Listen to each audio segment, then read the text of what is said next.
সবুজ বাংলাদেশ গড়ার প্রত্যয়ে নীলফামারীতে বৃক্ষরোপণ ও বিতরণ করেছে প্রকৃতি ও জীবন ক্লাব। সবুজে সাজায় বাংলাদেশ স্লোগানে পরিবেশ রক্ষার এই কর্মযজ্ঞে অংশ নেন শিক্ষক, শিক্ষার্থী সহ সব স্তরের মানুষ। আনোয়ারুল আলমের তথ্য ও ভিডিও চিত্রে আফরোজা হাসির রিপোর্ট। উত্তরবঙ্গের নদীবেষ্টিত জেলা নীলফামারী। তিস্তা ধরলার উর্বর পলিমাটি এই জনপদের জন্য আশীর্বাদ ধরা হলেও এর বিপরীতে নদী নালা ভরাট, দখল, ভাঙন, অকাল বন্যা, বৃক্ষ নিধন আর অবৈধ ইটভাটার কালো ধোঁয়ায় ডেকে আনছে পরিবেশগত বিপর্যয়। সংকট মোকাবেলায় নীলফামারী শহরের পুলিশ লাইন্স একাডেমিতে প্রকৃতি ও জীবন ক্লাবের সবুজ উৎসব। সবুজে সাজাই বাংলাদেশ এই প্রতিপাদ্যে নীলফামারী জেলায় বৃক্ষরোপণ ও গাছের চারা বিতরণ কর্মসূচি পালন করেছে প্রকৃতি ও জীবন ক্লাব।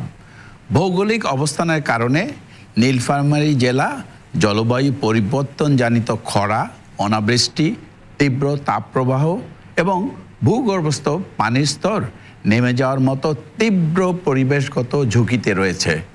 এই সমস্যা মোকাবিলায় দেশীয় প্রজাতির ফলজ, বনজ ও ঔষধি বৃক্ষরোপণই সবচেয়ে বেশি কার্যকর প্রাকৃতিক সমাধান। আসুন বৃক্ষরোপণের মাধ্যমে নীলফামারী সহ আমাদের প্রিয় বাংলাদেশকে সবুজে সাজিয়ে তুলি।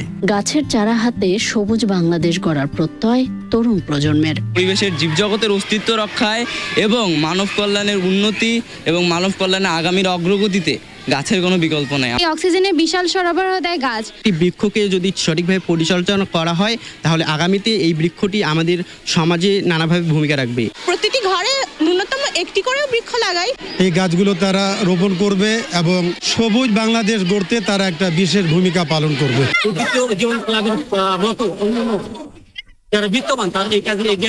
রোপণ পরবর্তী পরিচর্যা আর সংরক্ষণে ছোট্ট চারা গাছ পরিণত হবে বৃক্ষে।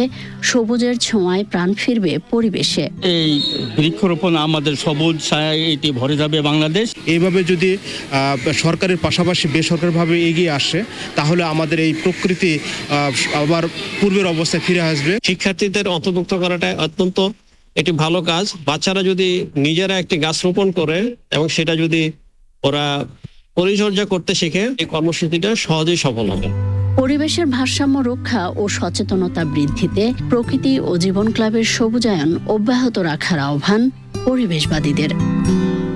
আফরোজা হাসি, চ্যানেল আই।